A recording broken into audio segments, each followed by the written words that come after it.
जय हिंद दोस्तों, आशा करते हैं आप सभी स्वस्थ और मस्त होंगे। और आज हम लोग पढ़ने जा रहे हैं संज्ञा, जो कि आपने बचपन से सुनते आ रहे हैं, पढ़ते आ रहे हैं, लिखते आ रहे हैं, समझते आ रहे हैं। फिर आपको कक्षा 10वीं और 12वीं में भी पढ़ने को मिल रहा है और ना जाने इसके बाद भी आपको कितने बार पढ़ने को मिलेगा।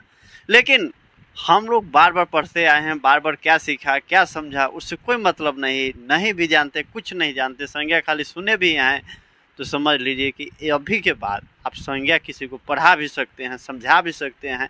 2 बजे रात को भी आपको कोई कहे कि बाबू संज्ञा क्या होता है, संज्ञा की परिभाषा लिखो, क्या समझते हो संज्ञा से, आप धड़ाधड़ लिख सकते हैं यदि धैर्यपूर्वक क्लास को अटेंड करते हैं और जो बताया जा रहा है, जो समझ में आ रहा है वो आप लिखते जाएं। जहाँ पर लगे कि हाँ वीडियो में यहाँ पर ये दिक्कत है, ये यहाँ पर ऐसे नैसे होना चाहिए, वहाँ पर आप निस्संदेह सूचित करें और उदाहरण अपने से भी लिखने का प्रयत्न करें। एक यहाँ पर एक मैं पैमाना लिख दूंगा, एक रूपरेखा लिख दूंगा, एक मतलब कहने का मतलब कार्बन कॉपी तरह का रहता है, एक रोड मैप बना देते हैं। बाकी आपको एग्जामिनेशन देना है दोस्त, क्यों ना अभी से इसको शुरुआत करते हैं। एक धुआंधार की रिजल्ट भी होगा, धुआंधार, समझ है ना। वहाँ पर आपको लगेगा भाई क्या है, लेकिन अब एग्जामिनेशन हॉल में जाते हैं तो दिमाग में आपका छप जाए, कंप्यूटर की धड़ाधड़ लिखते जाए। क्या ऑब्जेक्टिव हो क्या सब्जेक्टिव है, नो मैटर, क्योंकि हम लोगों ने तो पढ़ा है समर्पण विद्यापीठ से। और आपके अपने भाषा में कहिएगा, भोजपुरी पढ़ावे रहा, भोजपुरी में समझाने के लिए भोजपुरी में भी समझा देंगे, हिंदी में तो हिंदी में। खेलत कूदत हंसत गावत पढ़ना है और जहाँ पर भी आपको लगे कि यहाँ पर ऐसे करना है वहाँ पर आप लोग निसंदेह सूचित करें। भाई दिल खोल कर पढ़े, दिल खोल कर दम पढ़ते जाए, आराम से खेलते कूदते, कोई मतलब नहीं कि क्या है, नहीं सीरियस नहीं होना है उतना। एग्जाम है तो है, एग्जाम तो शुरू से देते आ रहे हैं, अभी भी देंगे। चलिए शुरू करते हैं और समझने का एक एक शब्दों को प्रयत्न करेंगे। संज्ञा, संज्ञा सुनते ही आपको मन में आता है कि भाई संज्ञा क्या है। यदि कक्षा 10वीं पहले 3 क्लास या 4 क्लास के बच्चे से पूछा जाए तो संज्ञा क्या होता है, तो हो सकता है उनका अटपटाता परिभाषा बताए या कुछ बच्चे सही भी बता दे। लेकिन जब आपसे पूछा जाए कक्षा 10वीं अथवा 12वीं में संज्ञा, तो उसका मतलब होता है कि बाबू भैया आपसे बृहद रूप से आपसे अध्ययन करने को कहा जा रहा है। संज्ञा के बारे में गहन अध्ययन करने के बारे में कहा जा रहा है, न कि संज्ञा 3 क्लास वाली संज्ञा किसी व्यक्ति वस्तु स्थान एवं जानवरों के नाम को संज्ञा कहते हैं। संज्ञा नामों को, सभी नामों को संज्ञा कहते हैं, सभी भावों को संज्ञा कहते हैं। जैसे इंग्लिश में इसका डिफिनेशन है, नाउन जिसे कहते हैं व्हाट इज नाउन, तो noun is a naming word. Noun कुछ नहीं है, एक नाम का है बस। जितने ब्रह्मांड में आप देख रहे हैं, जितने भी देख रहे हैं, जो आपको नज़र आए, जो आप उसको महसूस कर सकते हैं, जो आप उसको समझ सकते हैं, सब संज्ञा है, सब संज्ञा है। ये क्या है शब्द, हम लोगों ने शब्दों को संज्ञा के रूप में बांटा गया है व्याकरण में। जैसे हिंदी व्याकरण में संज्ञा कोई एक विषय नहीं है, जो हम लोग हिंदी में पढ़ते हैं उसको हम लोगों ने संज्ञा के रूप में उसको नाम दिया है, नामकरण दिया है। जितने भी आपको समझ में आए, टेबुल, पंखा, हंसना, रोना, धोना, खोना, राम, श्याम, सीता, गीता, बबीता, हीना, रीना, बबीता, जो समझ में आए, जितने नाम आप गिन सकते हैं, जितने आप विषय पढ़े हुए हैं, आपके इर्द गिर्द जो दिखाई दे, मोबाइल दिखाई दे, मैक दिखाई दे, मैं दिखाई दूँ, आप दिखाई दो, ये पेन है, ये मार्कर है, सब संज्ञा है, सब संज्ञा है। तो फिर हम लोग संज्ञा को कैसे परिभाषित करेंगे, आइए उसको जानते हैं। और इसी को आप एग्जामिनेशन हॉल में लिखने का प्रयत्न कीजिएगा। जैसा कि आप अभी एग्जामिनेशन दिए होंगे, जो कॉलेज में चला होगा आपका 3 माही परीक्षा, तो उसमें भी अजीबो-गरीब प्रश्न पूछा था, पता नहीं चला कि कहाँ से किस तरह का प्रश्न पूछ दिया। अब तो देखते हैं ना, कुछ ऐसे छात्र रहते हैं हमसे मिले जुले रहते हैं, तो बताते हैं कि भैया ऐसे न ऐसे है, क्या कहिएगा, सरकार का मोनोपोली है। देखिए, संज्ञा जिस विकारी शब्द से किसी विशेष वस्तु, भाव और प्राणी का नाम का बोध हो, उसे संज्ञा कहते हैं। यहाँ पर स्पष्ट बताया जा रहा है कि जिस विकारी शब्द से किसी विशेष वस्तु भाव और प्राणी का नाम का बोध हो उसे संज्ञा कहते हैं। अर्थात संज्ञा किसी व्यक्ति, वस्तु, स्थान एवं जानवरों एवं भावों को संज्ञा कहते हैं। जानवरों के नाम को संज्ञा, देखिए फिर से समझ लीजिए, संज्ञा किसी व्यक्ति, वस्तु, स्थान एवं जानवरों के नाम को संज्ञा कहते हैं। तो इसको हम लोग को लिख लेना है। अब उदाहरण के तौर पर आप देख, अपने मन से बोलिए ना, मोबाइल,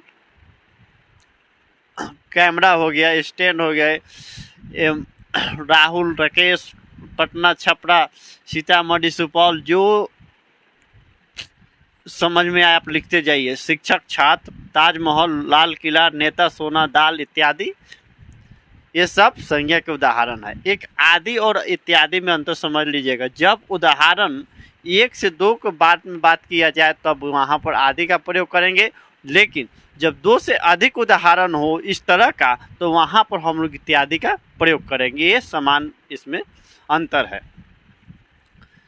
मुख्यतः मान्यता के आधार पर ऐसे देखिए तो संज्ञा के 2 वर्गों में विभाजित किया गया है। पहला हो गया प्राचीन और दूसरा हो गया आधुनिक।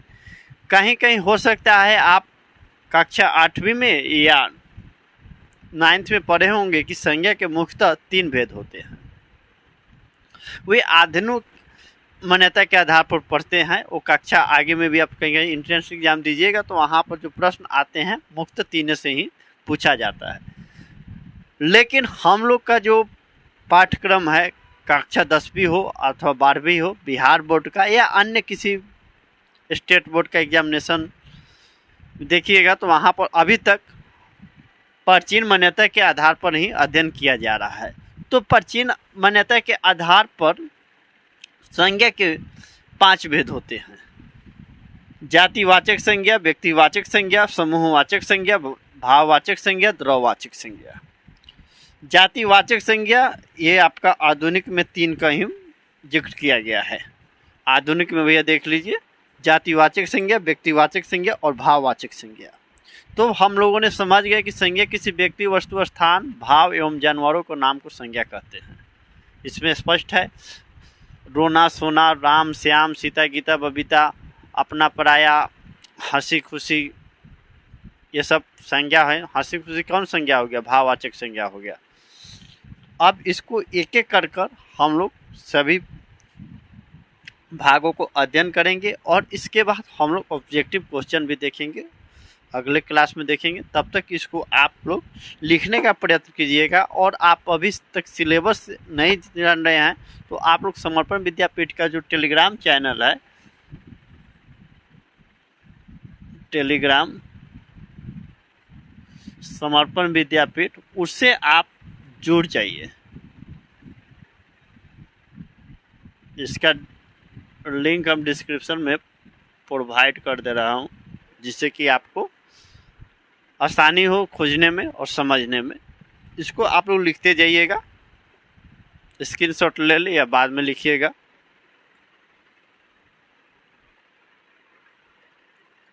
आइए दोस्तों, अब हम लोग देखते हैं और समझने का प्रयत्न करते हैं व्यक्तिवाचक संज्ञा किसे कहते हैं। आखिर व्यक्तिवाचक संज्ञा से क्या तात्पर्य है, और यदि प्रश्न आए कि व्यक्तिवाचक संज्ञा से क्या समझते हैं, उदाहरण स्पष्ट करें, तो वहाँ पर हम लोग कैसे लिखेंगे, अपने समझ को कैसे प्रकट करेंगे, कैसे प्रस्तुत करेंगे, उसको हम लोग जानने का प्रयत्न करें। व्यक्तिवाचक संज्ञा जिस विकारी शब्द से किसी विशिष्ट अथवा किसी एक विशिष्ट या किसी एक या विशिष्ट तो एक ही ना हुआ, 4-5 लोग में हो गए, मतलब कि जब 10 लड़का है, 10 लड़का में से किसी का नाम अलग अलग हो गया, 10 तरह का नाम, लेकिन एक लड़का का नाम समझ लीजिए कि उसमें रोहन है, तो रोहन एक विशिष्ट आदमी ना हो गया। तो देखिए, जिस विकारी शब्द से किसी एक विशिष्ट व्यक्ति, स्थान, संगठन या वस्तु के नाम बोध हो उसे व्यक्तिवाचक संज्ञा कहते हैं। स्पष्ट भाषा से स्पष्ट पता चल रहा है कि किसी एक समूह का कोई मतलब नहीं, किसी एक का, उसको व्यक्तिवाचक संज्ञा कहते हैं। उदाहरण रोहन, सोहन, दिल्ली, पटना, बिहार इत्यादि। यहाँ पर आप नहीं समझे होंगे कि भाई कहने का तात्पर्य क्या है। रोहन हो अथवा सोहन, एक आदमी का नाम, एक आदमी का नाम यहाँ पर प्रस्तुत किया जा रहा है। रोहन एक आदमी का नाम है, सोहन एक आदमी का नाम है, दिल्ली एक शहर का नाम है। दिल्ली एक शहर का नाम हो गया, पटना एक शहर का नाम हो गया, मधु एक लड़की का नाम हो गया, सीता एक लड़की का नाम हो गया, रामायण एक ग्रंथ का नाम हो गया। स्पष्ट यहाँ पर समझ में आ रहा है भैया? यहाँ पर किंतु परंतु तो नहीं हो रहा है। देखिए एक एक चीज़ को आपको समझ में आएगा यदि आप धैर्यपूर्वक समझते हैं और सुनते हैं तो। वैसे नाम जो सदा व्यक्तिवाचक संज्ञा होते हैं, यहाँ नाम कहिए, शब्द कहिए या संज्ञा कहिए, नाम को ही तो हम लोग संज्ञा कहते हैं, और जो नाम के स्थान पर आता है उसे सर्वनाम कहते हैं, जो संज्ञा सर्वनाम की विशेषता बताए तो उसे विशेषण कहते हैं। एक दूसरे से सब मिलते जुलते हैं। आप पढ़ते रहिए ना लयबद्ध, आपको मज़ा आएगा यदि धैर्यपूर्वक पढ़िएगा, मन लगा कर पढ़िए। 1 घंटा ही पढ़िए लेकिन मन लगा कर पढ़िए। तो व्यक्तियों के नाम राजेश, महेश, मनीष, सीता, गीता, संध्या, नीतू, मधु, अंजलि इत्यादि सब। लेकिन यहाँ पर हम बोलें कि 10 गो का समूह जा रहा है, वहाँ पर बोलें कि मनीष, तो वहाँ पर मनीष रुक गया जिसका नाम मनीष होगा। यहाँ पर ऐसा हो सकता है कि मनीष नाम के एक व्यक्ति नहीं होगा, धरती पर बहुत सारे होंगे, लेकिन यहाँ पर एक स्पेसिफिक एरिया में बात तो केवल एक मनीष ना है। यूट्यूब पर बहुत सारे समर्पण नाम से एजुकेशनल चैनल होंगे, लेकिन एक ऐसा चैनल जिसको वो कंट्रोल करते हैं मनीष जी, मनीष कंट्रोल करते हैं, तो विशिष्ट आदमी हो गए। आप फैन चल रहा है तो फैन कहने का मतलब कि बहुत कंपनी का फैन होगा। आप वहाँ पर कहिएगा कि एंकर का हो गया, हैवेल्स का हो गया, तूफान का हो गया, बजाज का हो गया, तो बजाज कहे तो केवल एक बजाज कंपनी का। मोबाइल देखिए, एक सैमसंग का हो गया, मोटर वाला का हो गया भैया, ओप्पो का हो गया, वीवो का हो गया, लेकिन एक कहे एप्पल का, एक एप्पल एक स्पेशल नाम का बोध हो गया, उसी प्रकार। तो यहाँ पर स्पष्ट हो रहा है। अब आइए समझिए, व्यक्तियों के नाम हो गए राजेश, महेश, मनीष, सीता, गीता, बबीता इत्यादि। आप लोग अपने से उदाहरण लिखते जाइएगा, बैठ कर लिखते जाइए, लिखिएगा, समझिएगा, तब आपको लगेगा कि क्लास में बैठकर सुन रहे हैं, समझ रहे हैं। दिशाओं के नाम पूर्व, पश्चिम, उत्तर, दक्षिण, ये सब क्या है? व्यक्तिवाचक संज्ञा। वह जा रहा है, किस दिशा में जा रहा है भाई? वह पूर्व दिशा में जा रहा है, वह पूर्व दिशा में जा रहा है। कौन दिशा में लेके चला रे बटोहिया, इससे स्पष्ट पता नहीं चल रहा है, लेकिन वही कहे कि पूर्व दिशा में लेकर चला रे बटोहिया। ये क्या हो गया? व्यक्तिवाचक संज्ञा। देशों के नाम भारत, पाकिस्तान, जापान, नेपाल, बांग्लादेश, अमेरिका इत्यादि सब क्या है भैया? व्यक्तिवाचक संज्ञा। प्राय व्यक्तिवाचक संज्ञा ही आएंगे होंगे। गांव एवं शहरों के नाम, फुर्सतपुर जो मेरा अपना गांव है, सोनपुर, पटना, छपरा, मधुबनी, हाजीपुर, गदाईसराय, लालगंज, ये सब हाजीपुर का गांव है। थोड़ा सा ही पटना वटना में भी दीघा है, आसियाना है, ये सब क्या हो गया? सब। अब ऐसे कहा जाए कि पटना, तो पटना कहा जा रहा है तो पूरा पटना का बोध हो गया, लेकिन उसी में कहा दिया जाए कि पटना के पुनाई चक जो है अटल पथ के निकट, तो अटल पथ कहाँ से कहाँ तक गुजरा हुआ है? तो जो भी बात यहाँ पर उससे अटल पथ पर जो भी काम चल रहा होगा उससे फाइंड आउट हो सकता है कि हाँ भैया यहाँ जो भी काम हो रहा है अटल पथ पर ही हो रहा है। क्या? व्यक्तिवाचक संज्ञा। एक आदमी का बोध हो रहा है, एक चीज का, एक संगठन का, एक स्थान का। इसको नोट डाउन कर लीजिए भैया, या स्क्रीनशॉट ले लीजिए, लिखिएगा, तब आपको समझने में मन भी लगेगा और पढ़ने में भी मन लगेगा आपको। व्यक्तिवाचक संज्ञा होने वाले शब्द को हम लोग देखे हैं, इससे पहले 4 तक देखे हैं। जो हमेशा व्यक्तिवाचक संज्ञा ही होगा। परिभाषा ही से स्पष्ट हो गया था कि मतलब किसी एक विशिष्ट व्यक्ति या स्थान या संगठन का बोध करे उसे व्यक्तिवाचक संज्ञा कहते हैं। उदाहरण स्वरूप समझ लीजिए तो आपको वहाँ पर प्रश्न आ जाता है कहीं से, मतलब कि 2-4 शब्द दिए रहेंगे, जैसे पूरा पढ़ लीजिए, उसके बाद हम ऑब्जेक्टिव कराएंगे ना तो उसमें आपको समझ में आएगा भैया कि किस तरह से प्रश्न पूछा जाता है और आप क्या सीखे हैं, क्या समझे हैं। वहाँ पर आप वास्तविक आकलन कर सकते हैं खुद को। जिला या राज्यों के नाम व्यक्तिवाचक संज्ञा होते हैं, जैसे छपरा, पटना, वैशाली, नवादा, गया, बिहार, झारखंड, उत्तर प्रदेश इत्यादि। ये सब जो है भैया आप समझ लीजिएगा, ये आपका यहाँ तक जिला है और ये भैया यहाँ तक, मतलब पॉइंट हम कम किए हैं, नहीं तो इसको जिला का नाम अलग है, गांव का नाम अलग। अब ये नहीं कि कहिए पंचायत का नाम अलग, मतलब व्यक्तिवाचक संज्ञा नहीं हुआ, जिससे पता चले किसी एक विशिष्ट स्थान, संगठन या व्यक्ति का बोध हो, उसे व्यक्तिवाचक संज्ञा कहते हैं। जो आपको समझ में, उदाहरण आप अपने से बना सकते हैं, लेकिन वे मुख्यतः केंद्र बिंदु है, मुख्यतः जो कि प्राय ही होते हैं, हमेशा ही होते हैं, उसको आप नोट डाउन कर लीजिए। बाकी आप भाषा पर कमांड रखिए, परिभाषा जो है उससे आपको किसी भी प्रकार का जो उदाहरण रूप से कोई पूछे या आपको समझने में कहीं पर भी दिक्कत ना होगा। राष्ट्रीय जातियों के नाम, जैसे भारत में रहने वाले भारतीय, हम लोग कहते हैं ना कि हम सब भारतीय हैं, और जो लोग नेपाल में रहते हैं वो नेपाली हो गए। रसिया में रहने वाले लोग रूसी, अमेरिका में अमेरिकी इत्यादि। समुद्रों के नाम, 5 समुद्र होते हैं, उनमें से क्या हो गया भैया, हिंद महासागर, प्रशांत महासागर, अटलांटिक महासागर, आर्कटिक महासागर, अंटार्कटिक महासागर, अंटार्कटिक महासागर, थोड़ा उच्चारण में समझ लीजिए भैया, दिक्कत हो रहा है। अंटार्कटिक महासागर। नदियों के नाम, गंगा, यमुना, सरस्वती, कावेरी, सिंधु, गोदावरी, सतलज इत्यादि, सब व्यक्तिवाचक संज्ञा। पर्वतों के नाम, हिमाचल प्रदेश, तो इस राज्य का नाम बोल रहे हैं हिमाचल, हिमालय, विंध्याचल, अलकनंदा, काराकोरम इत्यादि। चौक या सड़कों के नाम, या सड़क को ही कहीं कहीं मार्ग भी कहा जाता है, इसे आप नहीं कंफ्यूज होइएगा कि भैया आप तो सड़क पढ़ाए थे, मार्ग नहीं पढ़ाए थे, तो सड़क ही मार्ग का परिभाषी शब्द है।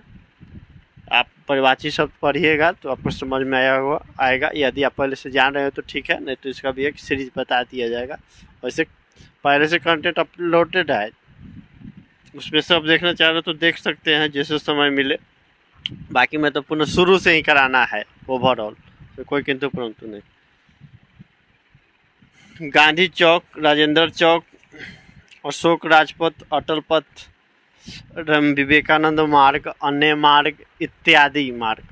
चौराहा, चौक चौराहा नहीं कहते हैं, जो आप गाँव में कहीं किसी के गाँव में रहता है तो ये अमुक चौराहा, अमुक चौक, गांधी चौक, महावीर चौक, मस्जिद चौक, शर्मा चौक, वर्मा चौक इत्यादि कई तरह के नाम रहता है, उतना भैया जिक्र नहीं। इसके बाद भी हम लोग देखते हैं कि कुछ ऐसे जैसे हो गया अखबारों का नाम हो गया, आपका पुस्तकों का नाम हो गया, दिनों का नाम हो गया, महीना का नाम हो गया, ये सब व्यक्तिवाचक संज्ञा है। उसको भी आप कहिएगा तो लिख दे रहे हैं ताकि आप पढ़िएगा जब ना, तो आपको मतलब माइंड मैप तैयार हो जाए और वहाँ पर आप अपने आप को क्लियरिटी फाइंड आउट कर सकते हैं कि एक एक दूसरे से क्या डिफरेंस है। लिख लीजिए भैया।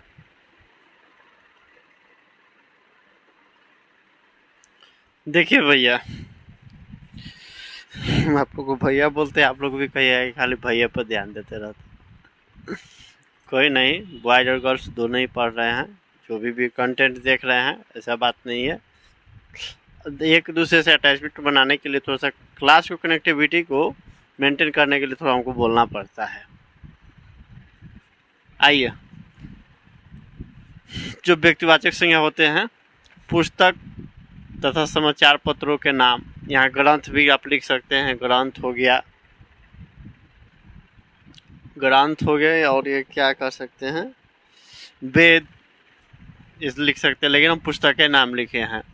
रामचरितमानस, हिंदी साहित्य, भूगोल, जीव विज्ञान, जीव विज्ञान हो गया, इतिहास हो गया, ऋग्वेद हो गया, सामवेद हो गया, यजुर्वेद हो गया, अथर्ववेद हो गए, दैनिक जागरण हो गया, अखबार में दैनिक जागरण, प्रभात खबर, हिंदुस्तान, दैनिक भास्कर इत्यादि सब क्या है भैया, व्यक्तिवाचक संज्ञा। ऐतिहासिक युद्ध और घटनाओं के नाम। चंपारण सत्याग्रह, 1857 की क्रांति, पानीपत की लड़ाई, पानीपत की प्रथम लड़ाई हो, भारत छोड़ो आंदोलन हो, कई सारा जितने भी घटनाएं हैं वे सब व्यक्तिवाचक संज्ञा में ही आएंगे। जैसे कि एक मतलब कहा जा रहा है 1857 की क्रांति, तो 1857 मतलब 1857 हो गया, जलियांवाला बाग हो गया, चौरा चौरी कांड हो गया, नमक सत्याग्रह हो गया, दांडी मार्च हो गया, दिन या महीनों के नाम हो गए, सोमवार, मंगलवार, बुधवार, गुरुवार, महीना में जनवरी, फरवरी, मार्च, अप्रैल, मई, जून, जुलाई, अगस्त, सितंबर, अक्टूबर, नवंबर, दिसंबर, सब क्या है भैया, व्यक्तिवाचक संज्ञा है। त्योहारों एवं उत्सव के नाम। होली, रक्षाबंधन, दुर्गा पूजा, मुहर्रम, दीपावली, छठ पूजा, गणतंत्र दिवस, स्वतंत्र दिवस, गांधी जयंती, शिक्षक दिवस इत्यादि सब व्यक्तिवाचक संज्ञा है। इसको आप लोग नोट डाउन कर लीजिए। व्यक्तिवाचक संज्ञा के एक बात स्पष्ट रखिएगा कि जिस विकारी शब्द से किसी एक विशिष्ट व्यक्ति, वस्तु, स्थान या संगठन का बोध हो उसे व्यक्तिवाचक संज्ञा कहते हैं। परिभाषा को आप आत्मसात कर लीजिए। उदाहरण कुछ भी हो सकता है, यहाँ पर हम प्रमुख उदाहरण का ही जिक्र किए हैं। ऐसा लिखा जाए तो बहुत आपको समझ में आएगा। जितना आप आत्म अध्ययन कीजिएगा ना, आत्मनिरीक्षण उसको कहते हैं हम लोग, मतलब कि आकलन कीजिएगा या आत्म चिंतन कीजिएगा, तब आपको समझ में आएगा बहुत भाई क्या है। आइए अब व्यक्तिवाचक संज्ञा। जातिवाचक संज्ञा इससे एकदम विपरीत है। ये एक था उस समूह को लेगा, पूरा जाति को ही बोध कराएगा। आइए इसके बाद परिभाषा के माध्यम से समझते हैं जातिवाचक संज्ञा।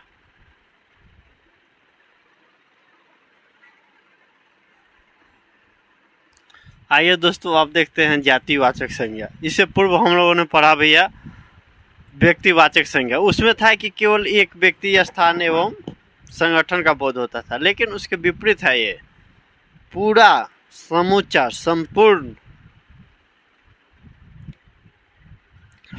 सदस्य वर्ग समूह का बोध कराने वाले को जातिवाचक संज्ञा कहते हैं। जैसे डॉक्टर कह दिए तो डॉक्टर कहने का मतलब कि ये डॉक्टर कान का हो, आँख का हो, हार्ट का हो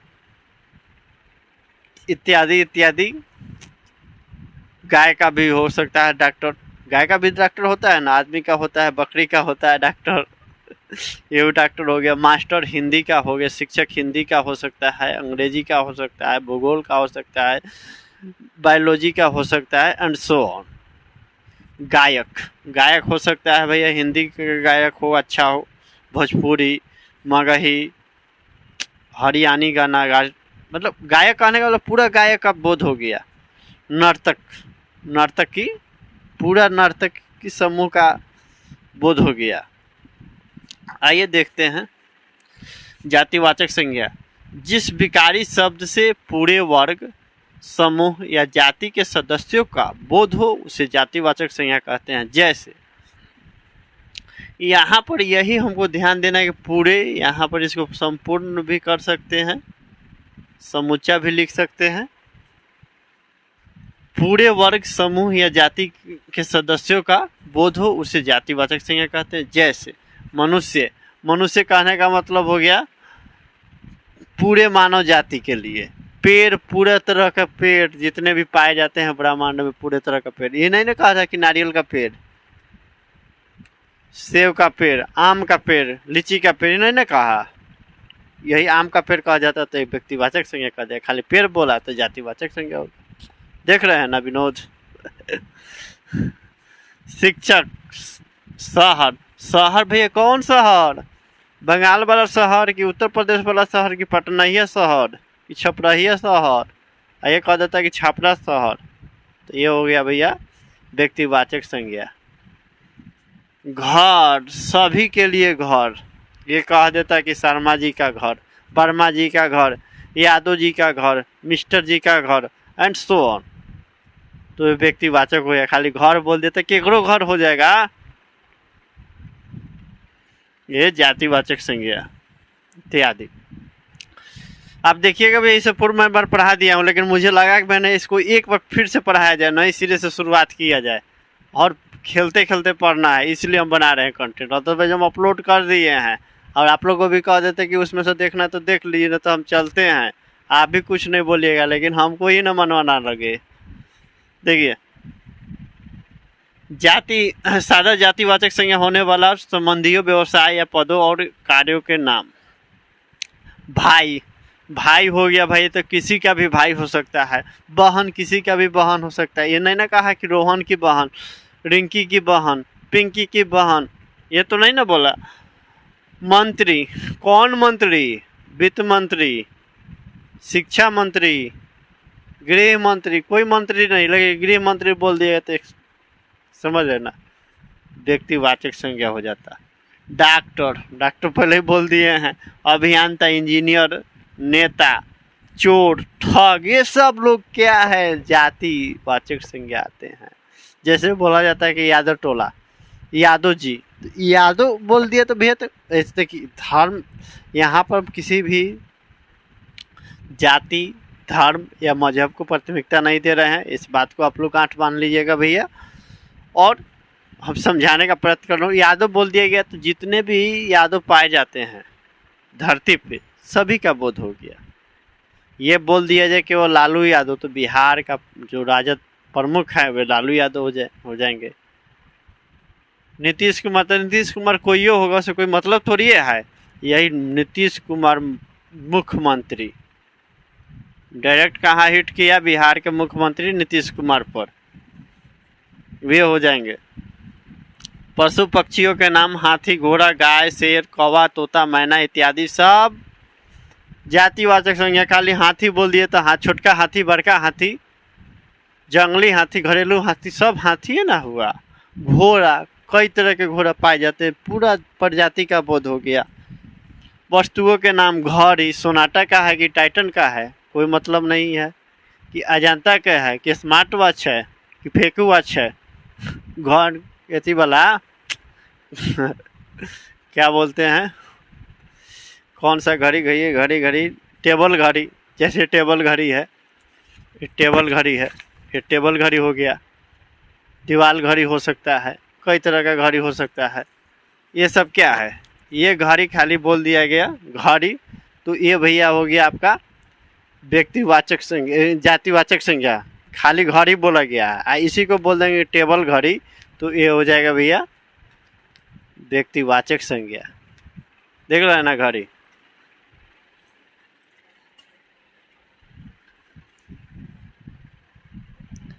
वस्तुओं के नाम वे पढ़ लिए। प्राकृतिक तत्वों का नाम, तूफान, बिजली, वर्षा, भूकंप, ज्वालामुखी इत्यादि सब जातिवाचक संज्ञा है। ये थोड़ी होगा कि दिल्ली में भूकंप आया था तो वो अलग होगा। हाँ, तीव्रता अलग हो सकता है, लेकिन भूकंप से जो क्षति होता है अलग होगा। या भारत में, बिहार में आएगा तो अलग होगा थोड़ी है। भूकंप होता है, विपत्ति होता है। इसको नोट डाउन कर लीजिए भैया।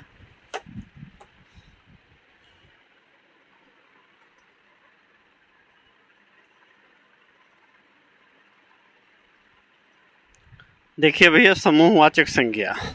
समूह का मतलब ही हो गया भैया ग्रुप, झुंड,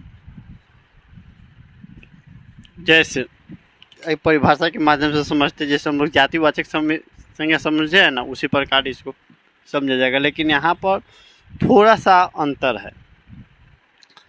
जैसे समिति हो गया तो एक विचारकों का होता है, टीम एक खिलाड़ियों का होता है, कक्षा एक विद्यार्थियों का कक्षा होता है, सेना एक मतलब ट्रेनर का होता है, आर्मी का सेना हो गया, जैसे हो गया पुलिस का सेना हो गया, सिपाही का सेना हो गया। समूह क्या हो गया, किसी तरह का कपड़ा हो गया उसका समूह हो गया। ढेर कह दिए, अनाजों का ढेर। टोली हो गया, एक तरह आदमी का टोली हो जाता है, एक टोला हो जाता है, जैसे बैंड पार्टी का एक टोली हो जाता है, एक मंडली हो जाता है गायकों का। दल एक विशेष प्रकार का पार्टियों का दल होता है। परिवार के सदस्यों का समूह परिवार हो गया। भीड़, लोगों का भीड़। गिरोह अलग हो जाता है। गुच्छा, सब्जियों की घौद क्या होता है, केला का घौद। गुच्छा, अंगूर का गुच्छा इत्यादि। जैसे देखिए इस तरह का होता है। लेकिन वहाँ पर था व्यक्तिवाचक जातिवाचक संज्ञा अलग था कि नहीं, परिभाषा पढ़िएगा एक एक तब समझ में आएगा। समूहवाचक संज्ञा, जिस विकारी शब्द से किसी समूह या संग्रह का बोध हो। समूह मतलब पूरा, संपूर्ण, यहाँ संपूर्ण भी लिख सकते हैं, यहाँ पर छुपा हुआ है थोड़ा सा जो जिस विकारी शब्द से किसी समूह मतलब पूरा हो गया, संपूर्ण समूह क्या कहिएगा, समूह या संग्रह मतलब एकत्रित का बोध हो, उसे समूहवाचक संज्ञा कहते हैं। चाबियों का गुच्छा, समिति, टीम, कक्षा, सेना, समूह, टोली, दल, परिवार, भीड़ इत्यादि। भाववाचक संज्ञा, जिस विकारी शब्द से किसी भावना, गुण, अवस्था या स्थिति का बोध हो, उसे भाववाचक संज्ञा कहते हैं। जैसे अवस्था समझ ना, एक समय होता है। सुख ये क्या है, भावना है। दुख एक भावना है। बुढ़ापा एक अवस्था है। बचपन एक अवस्था है। किशोरावस्था एक अवस्था है। जवानी एक अवस्था है। ईमानदारी एक गुण है।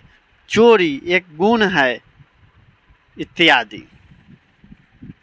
द्रववाचक संज्ञा, जिस विकारी शब्द से किसी पदार्थ, वस्तु या सामग्री का बोध हो। जिस विकारी शब्द से किसी वस्तु या सामग्री का बोध हो, जिसे मापा मतलब क्या हो गया भैया, एक तौल सकते, जैसे ना तो तर्जे पर तौल सकते हैं, तौल तो सकते हैं लेकिन उसकी गिनती नहीं की जा सकती, वैसे शब्द को द्रववाचक संज्ञा कहते हैं। जैसे तेल तो हम लोग उसको नाप सकते हैं लीटर में, लेकिन उसको गिन सकते हैं नहीं। चावल को गिनने बैठ जाइएगा, एक बोरा चावल दे देगा, गिन के बता तो शाम तक कितना होगा, पगला जाइएगा ना आप। दूध तो पॉकेट से ना गिन सकते हैं, लेकिन ऐसा नहीं ना कि कितना दूध है। अनाज उसको कहते हैं, ये मक्की हो गया, गेहूं हो गया, राई हो गया इत्यादि। चावल, दाल, चीनी इत्यादि सब द्रववाचक संज्ञा। द्रववाचक संज्ञा ऐसे हो गया मतलब कि ऐसे पदार्थ जिसको हम लोग माप सकते हैं, तौल सकते हैं, परंतु उसको गिन नहीं सकते हैं। समूहवाचक संज्ञा क्या हो गया भैया कि एक समूह संग्रह का बोध कराते हैं, समूहवाचक संज्ञा। भाववाचक जिसे कि भाव, अवस्था का बोध हो, गुण का बोध हो, उसे भाववाचक संज्ञा। अब व्यक्तिवाचक संज्ञा हो गया भैया कि किसी एक विशिष्ट व्यक्ति का बोध कराए, उसे व्यक्तिवाचक संज्ञा। जाति का जो कि पूरे जाति का बोध कराए, उसे जातिवाचक संज्ञा।